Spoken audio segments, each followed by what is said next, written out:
살려주시오! 여기 사람이 있어! 칠흑같이 어두운 곳에서 한 사내의 목소리가 터져나왔습니다. 손끝으로 더듬어 본 머리 위는 나무판이었고 옆으로 뻗은 팔꿈치는 차가운 벽에 부딪혔지요. 숨을 쉴 때마다 코끝에 닿는 것은 축축한 흙냄새뿐이었습니다. 관이었습니다. 사내는 자신이 무덤 속에 누워있다는 것을 깨달았지요. 목이 메어나오지 않는 소리를 짜내며 다시 외쳤지만 두꺼운 흙 너머에서 돌아오는 것은 아무것도 없었습니다. 숨이 턱끝까지 차올랐지요. 그런데 정작 이 사내를 짓누르는 것은 죽음의 공포가 아니었습니다. 뼛속까지 파고드는 어둠 속에서 그의 머릿속을 채운 것은 단 하나 아직 다 쓰지 못한 경전이었지요. 대체 그에게 무슨 일이 있었던 것일까요? 멀쩡히 살아있는 사람이 어쩌다 캄캄한 무덤 속에 갇히게 된 것일까요? 그 기막힌 사연의 시작은 한 자루의 붓과 꺼지지 않는 등불 하나에서 비롯되었습니다. 통일신라의 서라벌, 경주남산 아래에 망덕사라는 절이 있었습니다. 나라가 큰 전란을 넘긴 뒤 호국의 뜻을 담아 세운 사찰이었죠. 그 망덕사에 선율이라는 법사가 살고 있었습니다. 그런데 이 법사에게는 절 안에 다른 스님들도 고개를 저을 만한 것이 하나 있었지요. 선율은 대반야경 600권을 간행하겠다는 서원을 세우고 있었습니다. 600권이라 함은 한 사람이 밤낮으로 붓을 놀려도 몇 해가 걸릴 분량이었지요. 종이도 먹도 경전을 베낄 사람의 품삯도 그 모든 것이 시주에 달려 있었습니다. 선율은 아침이면 절을 나서 경주 거리를 돌며 시주를 구했고 해가 지면 돌아와 등불 아래 붓을 들었지요. 밤이 깊어지면 망덕사의 모든 방에서 불이 꺼졌습니다. 오직 선율의 방에서만 등불 하나가 꺼지지 않았지요. 노란 불빛 아래 먹을 가는 소리가 일었고 이윽고 붓끝이 종이 위를 스치는 가늘고 고른 소리만이 적막한 절 마당 위로 흘러나왔습니다. 한자 한자 부처님의 말씀이 선율의 손끝에서 태어날 때마다 등불이 한 번씩 흔들렸지요. 바람 때문이 아니었습니다. 선율 자신도 모르게 입술로 경문을 읽고 있었고 그 숨결이 불꽃을 건드린 것이었지요. 그러던 어느 날이었습니다. 시주를 모으러 경주 시내를 돌던 선율의 발걸음이 사련부 구원사 근처에 이르렀을 때였지요. 한여름이었습니다. 등에 땀이 흐를 만큼 뜨거운 볕이 내리쬐고 있었는데 구원사 서남쪽 골목 어귀에 들어서는 순간 등골을 타고 서늘한 한기가 훑고 지나갔습니다. 선율은 걸음을 멈추었지요. 어깨를 감싸 안을 만큼 차가운 바람이었지만 골목 안의 나뭇잎은 미동도 하지 않았습니다. 바람이 분 것이 아니었지요. 선율은 잠시 그 자리에 서서 주위를 둘러보았지만 아무것도 보이지 않았고 이윽고 고개를 가웃한 채 발걸음을 옮겼습니다. 그날 밤에도 선율은 등불 아래 앉아 붓을 들었지요. 다만 그 서늘한 한기가 손끝 어딘가에 아직 남아있는 듯한 느낌이 좀처럼 가시지 않았습니다. 선율은 등불의 불꽃을 한참 들여다보았지요. 작지만 꺼지지 않는 그 불꽃이 오늘따라 유독 여리게 느껴졌는지 손으로 바람을 막아주며 붓을 내려놓았습니다. 그것이 무엇인지 선율은 아직 알지 못했지요. 600권의 반야경은 절반을 넘기고 있었지만 아직 갈 길이 멀었습니다. 여름이 지나고 가을이 깊어졌지요. 그 밤도 여느 때처럼 등불은 켜져 있었고 붓끝은 종이 위를 흐르고 있었지요. 절 마당에는 귀뚜라미 소리만 가득했습니다. 그때였습니다. 등불이 꺼졌지요. 바람이 분 것도 기름이 닿은 것도 아니었습니다. 마치 누군가 손가락으로 불꽃을 집어 삼킨 것처럼 방 안이 한순간에 어둠으로 채워졌고 그 어둠 속에서 선율의 등 뒤로 뼈까지 애이는 찬 기운이 밀려들었습니다. 선율이 뒤를 돌아보았을 때 방 안에는 사람 하나가 서 있었습니다. 얼굴도 몸도 어둠에 잠겨 윤곽만 겨우 보이는 형상이었죠. 입고 있는 것이 옷인지 그림자인지 분간할 수 없었고 다만 그 형상이 서 있는 자리에서만 공기가 얼어붙은 듯 차가웠습니다. 선율의 손에 쥐어진 붓이 바르르 떨렸지요. 망덕사 선율. 목소리가 들렸습니다. 사람의 음성이라 하기에는 너무 고르고 바람 소리라 하기에는 너무 또렷한 소리였지요. 내 이름이 명부의 장부에 올랐다. 명부. 그 한마디에 선율의 숨이 턱 막혔습니다. 저승의 사자였지요.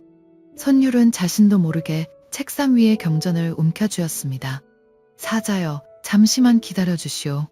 선율의 목소리는 떨리고 있었지만 눈은 경전을 향해 있었지요. 600 반야룡의 필사가 아직 끝나지 않았소.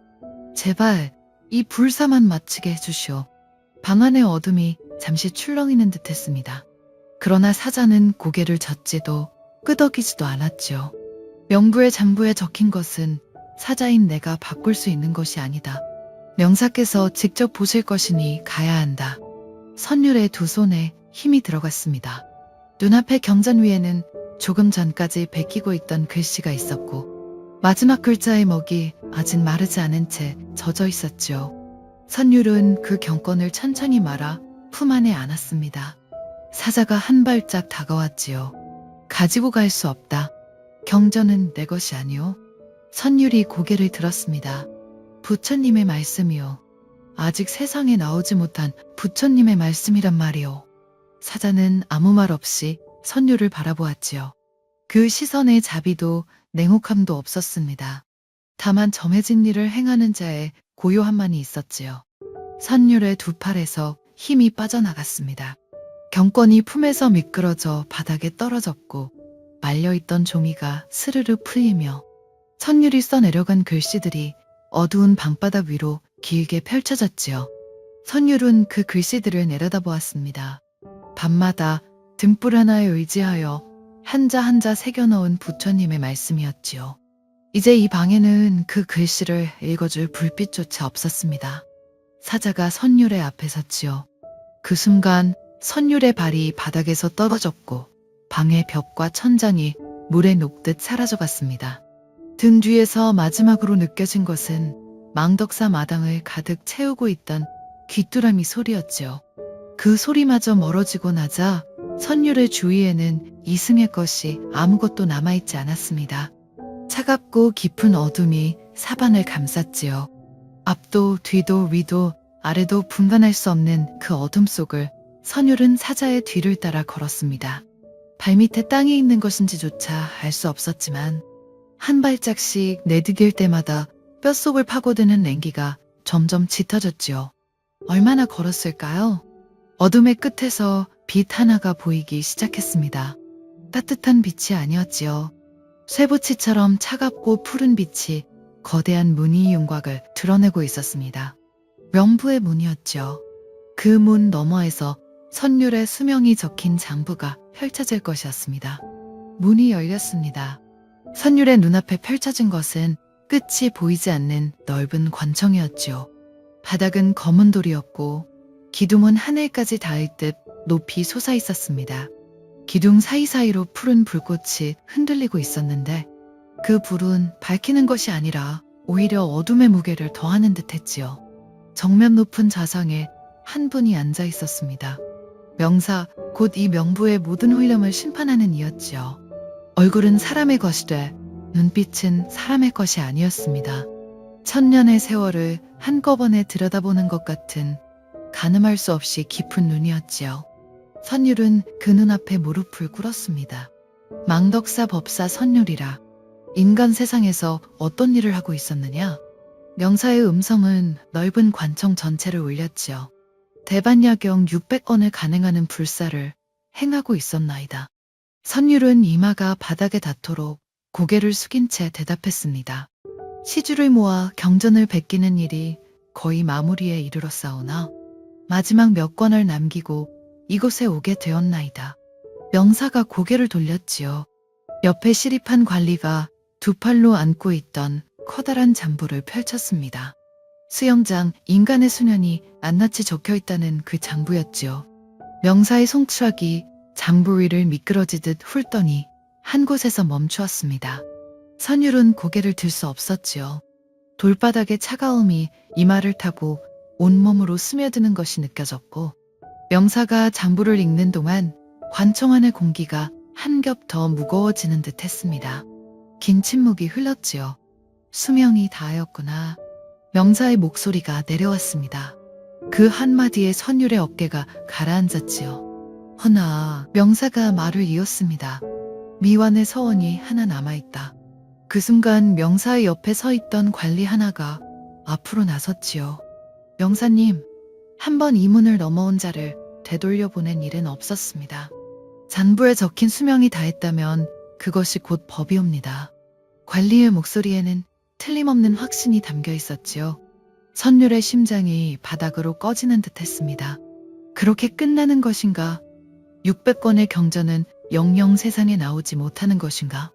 등불 아래 밤마다 한 자씩 써내려간 그 글씨들이 선율의 눈앞을 스쳐 지나갔죠. 명사가 천천히 입을 열었습니다. 내 수명은 비록 다했으나 600반야경의 간행은 아직 이 세상에 다 펼쳐지지 못한 부처님의 말씀이라 관청하니 고요해졌지요. 미완의 서원은 산자의 것도 죽은 자의 것도 아니다. 부처님의 말씀이 세상에 나오는 일을 이곳의 법으로 막을 수는 없느니라. 명사가 선율을 내려다보았습니다. 천년의 세월이 담긴 그 깊은 눈 속에서 무엇인가가 아주 미세하게 흔들리는 것을 선율은 느꼈지요. 돌아가거라. 인간 세상으로 돌아가 귀중한 불전의 일을 마칠지어다. 선율의 두 눈에서 눈물이 흘러내렸습니다. 차가운 돌바닥 위로 떨어진 눈물이 소리를 냈지요. 명부의 온일에 처음으로 따뜻한 것이었습니다. 선율이 이마를 바닥에 대고 절을 올렸지요. 몸을 일으켰을 때 관청의 문이 열려 있었습니다. 문 너머에는 왔을 때와 같은 어둠이 있었지만 그 어둠의 끝 어딘가에 이승의 빛이 있다는 것을 선율은 이제 알고 있었지요. 선율이 문을 나서 어둠 속을 걷기 시작했습니다. 그때였죠. 어디선가 가느다란 울음소리 하나가 들려왔습니다. 사람의 울음이었습니다. 선율이 걸음을 멈추었지요. 소리는 어둠 저편, 이승으로 향하는 길 한쪽에서 흘러나오고 있었습니다. 울음소리는 끊어질 듯 이어지고 있었습니다. 선율은 어둠 속에서 소리가 나는 쪽을 향해 천천히 발을 옮겼지요. 몇 걸음 가지 않아 어둠의 가장자리에 웅크리고 앉은 형체 하나가 보였습니다. 여인이었지요. 고개를 깊이 숙이고 무릎을 끌어안은 채 흐느끼고 있었는데 선율이 다가가도 고개를 들지 못했습니다. 어깨가 바람에 흔들리는 갈대처럼 떨리고 있었지요. 보살, 어찌 이곳에서 울고 계시오? 선율이 조심스럽게 말을 걸었습니다. 여인이 천천히 고개를 들었지요. 얼굴이 보였습니다. 오래 울어 눈이 부어 있었고 입술은 겨울 논바닥처럼 바짝 갈라져 있었지요. 그 눈 속에 담긴 것은 슬픔이라기보다는 아주 오래된 지침이었습니다. 울다가 지치고 지쳐서 또 울고 그것을 셀 수 없이 되풀이한 사람만이 가질 수 있는 눈이었지요. 스님이시여? 여인의 목소리가 가늘게 흘러나왔습니다. 망덕사 선율이라 하오. 보살은 어디서 오셨소? 남염주 신라 사람이옵니다. 서라벌 사량부 구원사 서남쪽 동네에서 살았지요. 사량부 구원사. 그 이름을 듣는 순간 선율의 등줄기를 타고 무언가가 스쳐 지나갔습니다. 한여름 뜨거운 볕 아래서 느꼈던 그 설명할 수 없는 한기가 손끝에서 되살아나는 듯 했지요. 선율은 잠시 숨을 고르고 물었습니다. 어찌하여 이곳에 계시오? 여인이 한참 동안 입을 열지 못했지요. 이윽고 떨리는 목소리로 이야기를 시작했습니다. 제 부모가 남산 금강사에 논 한 묘를 빼앗은 일이 있었사옵니다. 논 한 묘. 겨우 한 사람이 농사지을 만큼의 작은 땅이었지요. 절의 논인 줄 알면서도 그냥 가져다 붙였사옵니다. 먹고 살기 어려웠으니까요. 여인의 눈에서 또다시 눈물이 흘러내렸습니다.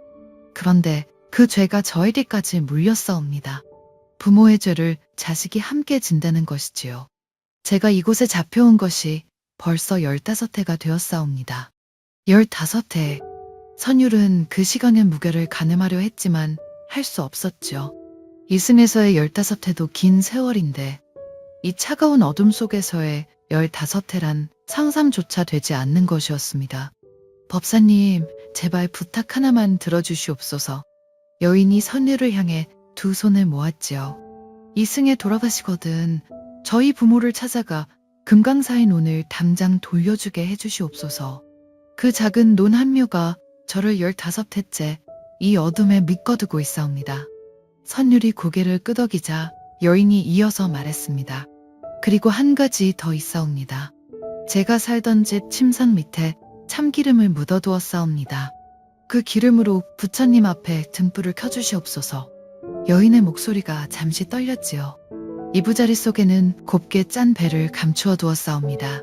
그 배를 팔아 저의 명복을 빌어주신다면 이 긴 어둠에서 벗어날 수 있을지도 모르겠사옵니다.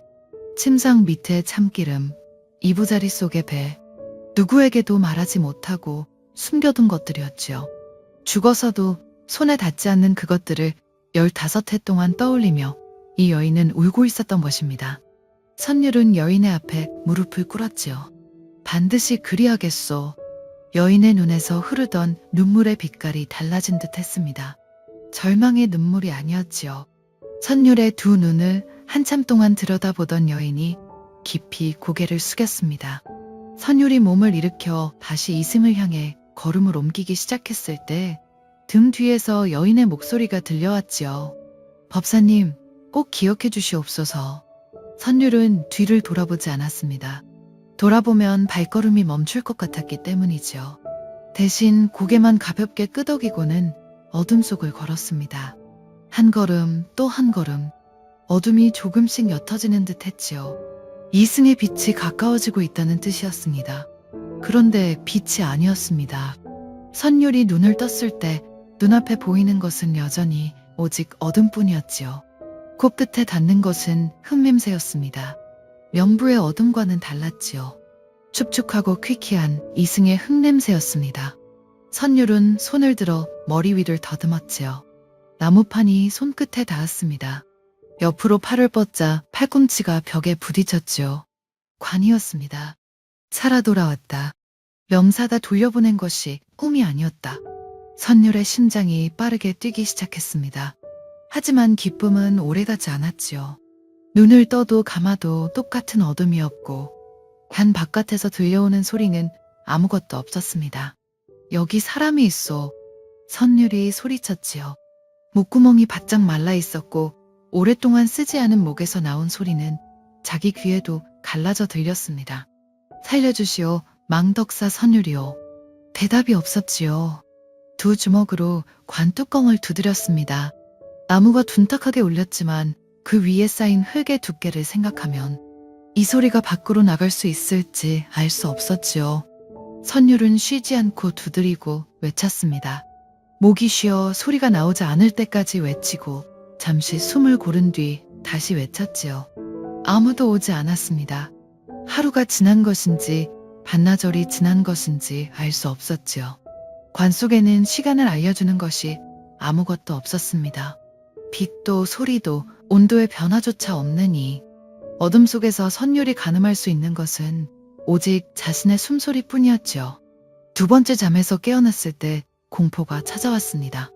명사가 돌려보낸 것이 정말이었는가? 선율의 머릿속에 의심이 번지기 시작했지요. 수명이 다한 사람을 되돌려 보낸다는 것이 애당초 가능한 일이었는가? 명부의 관리도 그런 일은 없었다고 했지요. 그렇다면 이 어둠이 진짜 저승은 아닌가? 눈을 떠도 어둠, 소리를 질러도 대답 없는 이곳이 자신에게 주어진 지옥은 아닌가? 관속이 좁아지는 것 같았습니다. 천장이 내려앉는 듯, 벽이 조여드는 듯, 숨쉴 공간마저 사라지는 듯 했지요. 선율은 두 손으로 나무판을 밀어보았지만 꿈쩍도 하지 않았습니다. 그때 여인의 얼굴이 떠올랐지요.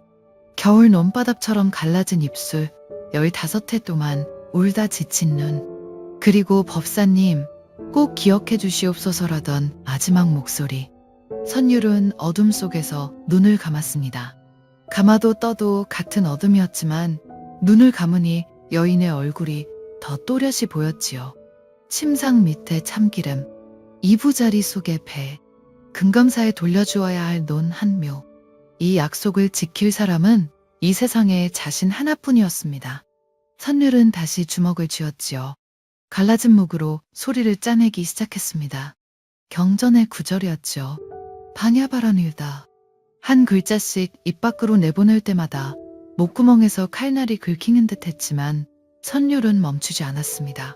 경문을 외우는 사이 주먹은 관뚜껑을 두드렸고 두드리는 사이 다시 소리를 질렀지요.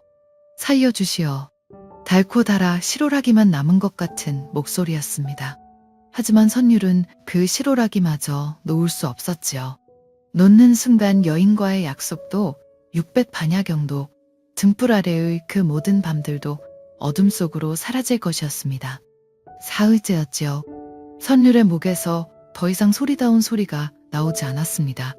바람 빠지는 것 같은 가느다란 신음만이 입술 사이로 새어나왔지요.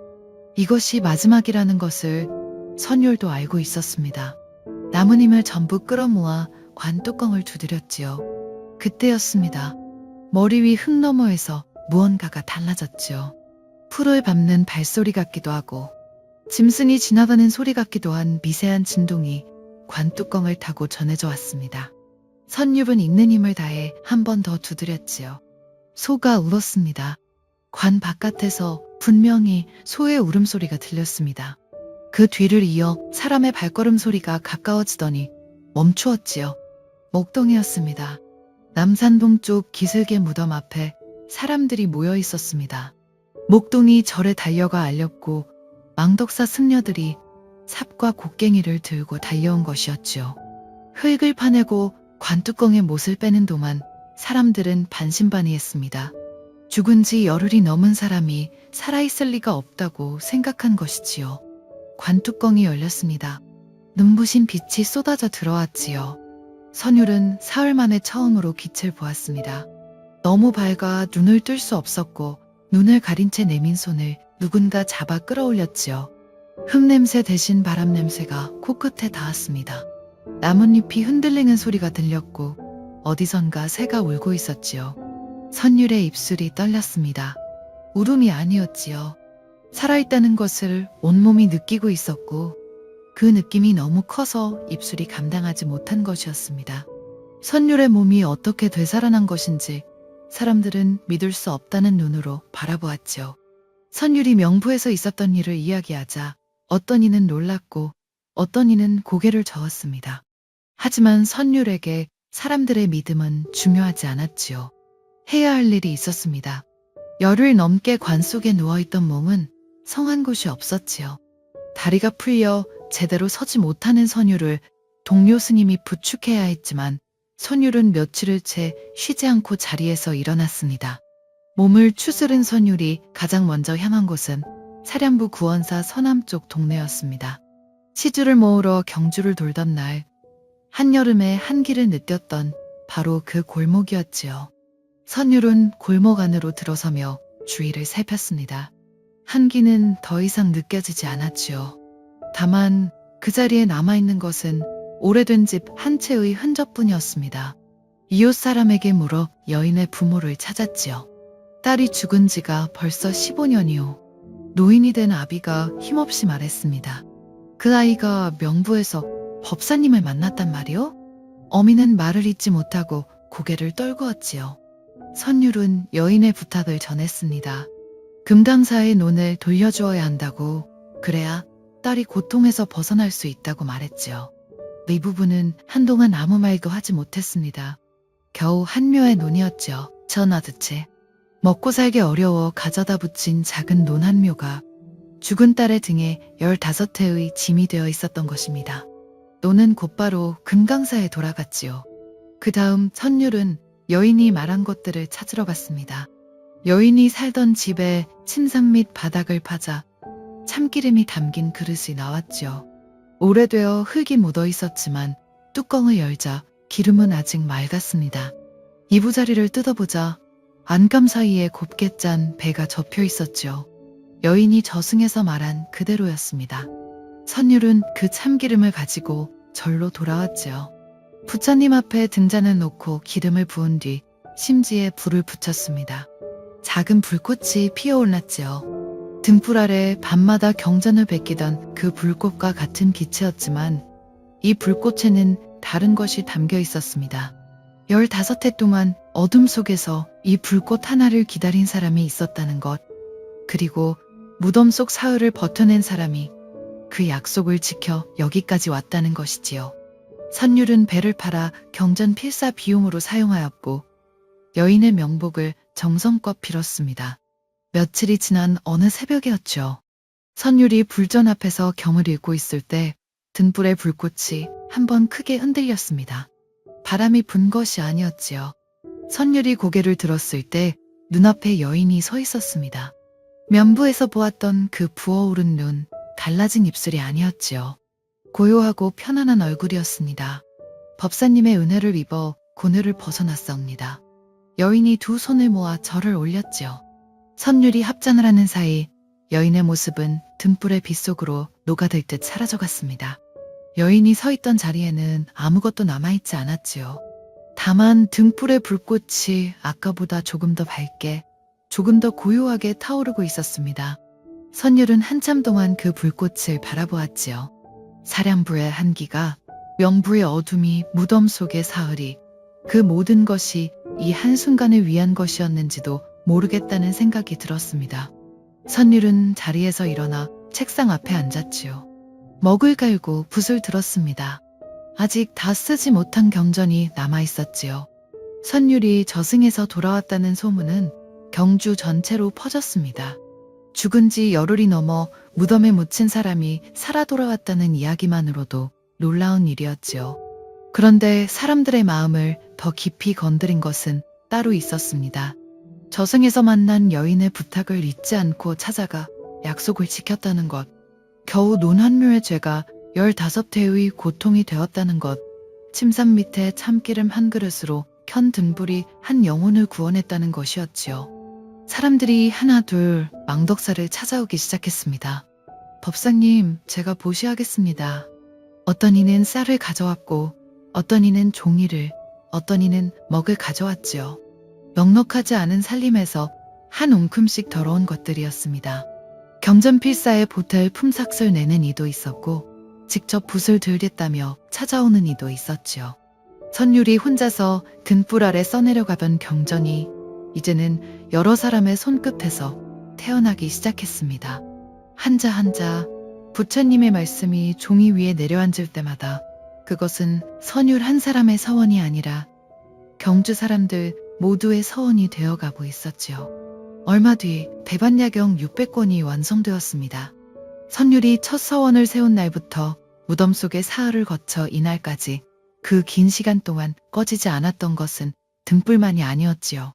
선율의 가슴 속에서 한 번도 꺼지지 않은 서원의 불꽃이 있었고 그 불꽃은 여인의 약속을 만나 더 깊어졌으며 사람들의 보시를 만나 마침내 활활 타올랐던 것입니다. 완성된 600반야경은 경주 승사서고에 보관되었지요. 그리고 매년 봄과 가을 이 경전을 꺼내어 펼치고 돌려 읽는 전도의식이 열렸습니다.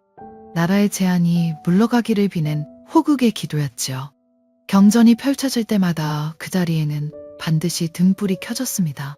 선율이 밤마다 홀로 켜던 그 작은 등불이 이제는 나라 전체를 밝히는 등불이 된 것이었죠. 만약 선율이 여인의 부탁을 잊었다면 어떻게 되었을까요? 살아 돌아온 기쁨에 취해 무덤 속에서의 약속을 흘려보냈다면 여인은 지금도 명부의 어둠 속에서 울고 있었을 것이고 사람들의 마음을 움직인 것도 보시가 모인 것도 없었을 것입니다. 선율이 지킨 것은 여인과의 약속만이 아니었죠. 자기 자신의 서원이었고 그 서원이 만들어낸 모든 인연이었습니다. 부처님께서는 이렇게 말씀하셨지요. 일체 중생이 편안하면 곧 모든 부처님이 기뻐하신다. 화엄경 보현행원품에 실린 이 말씀을 처음 읽으면 너무 크고 멀게 느껴질 수 있습니다. 일체 중생을 편안하게 한다니 그것이 어떻게 나 같은 사람이 할 수 있는 일이겠느냐고 생각하실 수도 있지요. 하지만 선율의 이야기를 곰곰이 들여다보면 그 말씀이 가리키는 곳은 하늘이 아니라 우리 발밑이라는 것을 알게 됩니다. 선율이 한 일은 무엇이었을까요? 세상을 구하지 않았습니다. 기적을 일으키지도 않았지요. 여인의 집을 찾아가고 부모에게 논을 돌려주라 말하고 침상 밑에 참기름을 꺼내 등불을 켜고 이부자리 속에 배를 팔아 명복을 빌어준 것이 전부였습니다. 하나하나가 아주 작은 일이었지요. 그런데 그 작은 일들이 모여 15해의 어둠을 걷어내었습니다. 우리는 모두 저마다의 약속을 안고 살아가는 사람들이지요. 평생 구분 등으로 거친 밭을 매면서도 자식들 입에 밥 들어가는 것만 보며 웃음 짓던 우리네 어머니들의 삶이 곧 하나의 서원이었고, 굳은 살 박인 손으로 가족의 생계를 묵묵히 짊어지고 살아온 아버지들의 땀방울도 하나의 서원입니다. 미운 정, 고운 정 다든 배우자를 먼저 보내고 해마다 제삿날이면 아픈 허리로 정성껏 나무를 묻혀내는 그 애틋한 그리움도 모두 숭고한 서원이지요. 그 서원이 크든 작든 상관이 없습니다. 선율의 등불도 처음에는 방 한 칸을 겨우 밝히는 작은 불꽃이었지요. 중요한 것은 꺼뜨리지 않았다는 것입니다. 명부의 사자가 찾아왔을 때도, 무덤 속 사흘의 어둠이 짓눌렀을 때도 선율은 그 불꽃을 놓지 않았지요. 여인의 부모가 지은 죄는 겨우 절에 놓은 한 묘를 가져다 붙인 것이었습니다. 당장 자식의 굶주린 배를 채워야 했던 가난한 부모의 어리석고도 슬픈 탐심이었죠. 하지만 그 작은 업보가 죽은 딸의 등에 15해의 무거운 형벌로 얹혀 있었습니다. 무서운 인과의 법칙이지요. 그러나 부처님께서 이 이야기를 통해 우리에게 진짜 보여주고 싶으셨던 것은 업보의 두려움이 아니라 인연의 따뜻함일 것입니다. 여인은 15해를 기다렸습니다. 캄캄한 어둠 속에서 아무도 오지 않는 시간을 견디며 기다렸지요. 그리고 마침내 선율이라는 인연 하나가 그 어둠을 지나갔습니다. 인연 하나가 15해의 어둠을 밝힌 것이지요. 우리의 삶에도 그런 인연이 있을 것입니다. 내려 건넨 작은 말 한마디가 누군가의 15해를 밝힐 수도 있고, 누군가 나에게 건넨 따뜻한 손길이 내 긴 어둠을 걷어줄 수도 있지요. 다만 우리는 그것이 어떤 의미인지 그 순간에는 알지 못할 뿐입니다. 지잠보살은 이렇게 서원하셨지요. 지옥이 비지 않으면 성불하지 않겠다고. 그 서원이 얼마나 크고 무거운 것인지 헤아릴 수 없습니다. 하지만 선율이 여인을 위해 켠 등불 하나도 지잠보살의 서원과 다르지 않았다고 저는 생각합니다. 규모의 차이가 있을 뿐 어둠 속에 있는 이를 위해 불을 켜겠다는 마음은 같으니까요. 그러니 오늘 밤 잠들기 전에 가만히 생각해 보시기 바랍니다. 나에게 아직 다 지키지 못한 약속이 있는지, 나를 기다리고 있는 누군가가 있는지, 내가 켜야 할 등불이 어디에 있는지를요. 선율의 등불은 1300년 전에 켜졌지만 아직 꺼지지 않았습니다. 삼국유사의 글자 속에 이 이야기를 듣고 계신 여러분의 마음속에 여전히 타오르고 있지요. 서원이라는 등불이 켜져 있는 한 어떤 어둠도 영원하지는 않을 것입니다.